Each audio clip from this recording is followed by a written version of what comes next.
حاضرین، اس کے بعد حضور پاک صلی اللہ علیہ وسلم نے صحت کے کچھ اہم راستے اور اس کے طریقے بیان فرمائے، وہ ذکر کر کے میں اپنی بات ختم کروں گا۔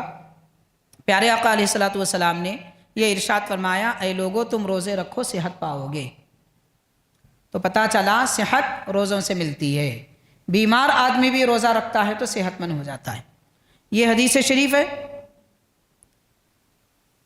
الطب النبوی ابو نعیم اصفہانی رحمۃ اللہ علیہ کی، باب تدبیر الصحہ۔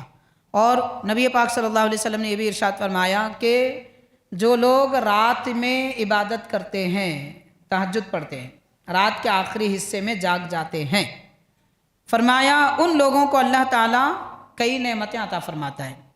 ارشاد فرمایا علیکم بقیام اللیل، اے لوگو تم رات کی عبادت لازم کر لو، رات میں نماز پڑھنا لازم کر لو، فَإِنَّهُ دَأْبُ الصَّالِحِينَ قَبْلَكُمْ، تم سے پہلے والے نیک لوگوں کا یہ طریقہ رہا ہے۔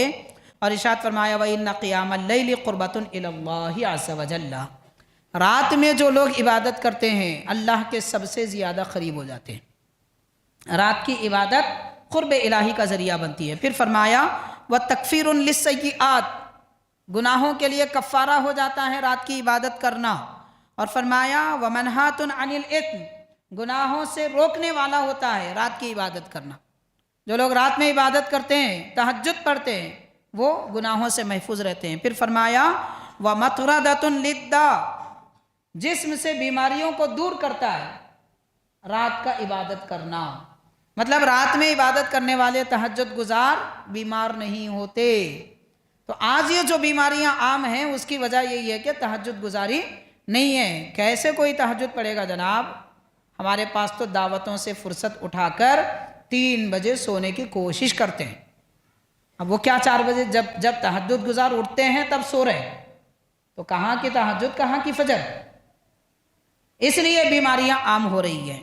پھر حضور پاک علیہ الصلوۃ والسلام نے ارشاد فرمایا اے لوگو اللہ کی نعمتیں اور اس کی قدرت کی نشانیاں دیکھنے کے لیے سفر کرو، تصحوا وتسلموا، صحت مند بھی رہو گے، سلامت بھی رہو گے۔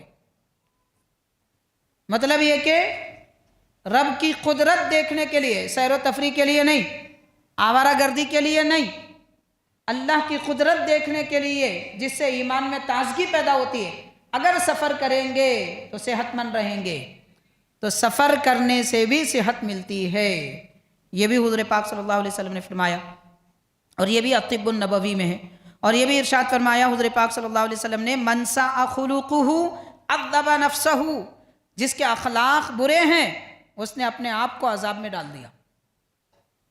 اخلاق جس کے برے ہوتے ہیں وہ اپنے آپ کو عذاب میں ڈال دیا۔ ومن کثر ہمہ سقم بدنہ، اور جس کی فکر زیادہ ہو جاتی ہے اس کا بدن بیمار ہو جاتا ہے۔ غم، مصیبت، غم زیادہ ہو جاتا ہے تو بدن بیمار ہو جاتا ہے۔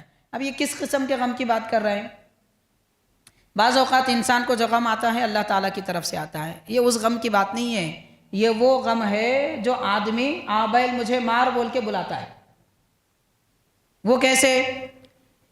پڑوسی کو دیکھے گھر میں فریج آ گیا، تھوڑے دن پہلے صوفہ لائے تھے، اس سے پہلے فرش بنائے تھے، ارے کیا کمائی کر رہا بھائی، دیکھ کے پریشان، رشتہ داروں کو دیکھ کے پریشان، وہ فلاں ہمارا رشتہ کا بھائی ایسا ترقی کر رہا ہے، ہمارے پاس کچھ نہیں ہے۔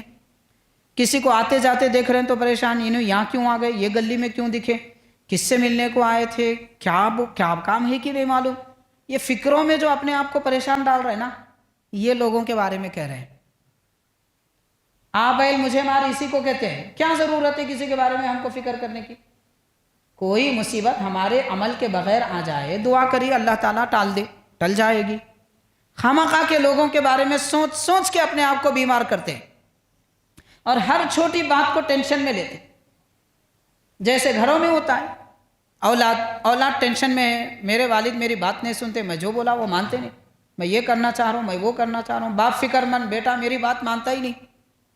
ہر بات نہ باپ بیٹے کو منوا سکتا ہے، نہ بیٹا باپ کو منوا سکتا ہے، نہ میاں اپنی بیوی کو منوا سکتا ہے، نہ بیوی اپنے شوہر کو منوا سکتی ہے۔ اب میری بات نہیں مانے اس لیے فکر میں ہے، رہنے دیجئے، مانے تو اچھی بات ہے، نہیں مانے تو میرا کیا بگڑا۔ اطمینان کے ساتھ زندگی گزاریں گے تو بیمار نہیں ہوں گے، یہ بات بھی سرکار نے فرما دی ہے۔ ارشاد فرمایا جس کا غم زیادہ ہو جاتا ہے اس کا بدن بیمار ہو جاتا ہے۔ الطب النبوی، امام ابو نعیم اصفہانی رحمۃ اللہ علیہ نے الطب النبوی میں لکھا ہے